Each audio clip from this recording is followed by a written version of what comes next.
സുരേഷ് ഗോപിയുടെ ഇന്ദ്രമാതാവ് അതുപോലെ തന്നെ കരുണാകര പിതാവ് ആ പരാമർശങ്ങളെ അതൊക്കെ ഇനി എന്തെല്ലാം കാണാനിരിക്കുന്നു നിങ്ങൾ അതിന്റെ തുടക്കമായിട്ട് കണ്ടാൽ മതി. ഇനി എന്തെല്ലാം കാണാനിരിക്കുന്നു ഞാൻ അത്രേ പറയുന്നുള്ളൂ. ഈ കർണാടകയിലെ പെട്രോൾ ഡീസൽ വില വർദ്ധിപ്പിച്ചിട്ടുണ്ടല്ലോ. അപ്പോൾ ഈ കേന്ദ്ര സർക്കാർ വില വർദ്ധിപ്പിക്കുമ്പോൾ വലിയ പ്രതിഷേധം നടത്തുന്ന കോൺഗ്രസ് ഭരിക്കുന്ന സംസ്ഥാനത്താണ്.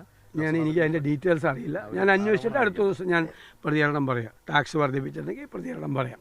എന്തായാലും നമ്മുടെ തരം ടാക്സ് ഇല്ല. നമ്മുടെ ടാക്സ് വർദ്ധിപ്പിച്ചപ്പോൾ ഞാൻ പറഞ്ഞത് എന്താ, സെസ് വർദ്ധിപ്പിച്ചപ്പോൾ ഞാൻ പറഞ്ഞു നിങ്ങൾക്ക് ഈ സെസ് വർദ്ധിപ്പിച്ചതിൻ്റെ പൈസ കിട്ടില്ല എന്ന് പറഞ്ഞു. കാരണം കൺസംഷൻ കുറയും. കാരണം കേരളം ഏറ്റവും അറ്റത്ത് നിൽക്കുന്നതാണ്.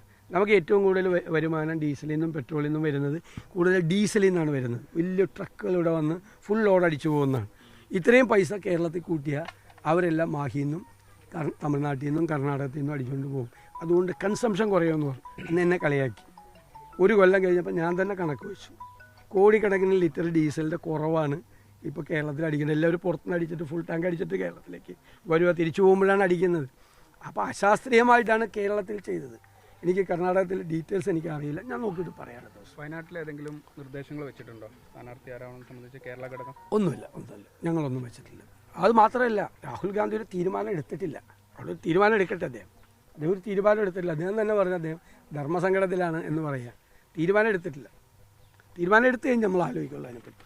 നിങ്ങളതിന് മുമ്പ് വയനാട്ടിലെ സ്ഥാനാർത്ഥിയും തീരുമാനിക്കില്ല.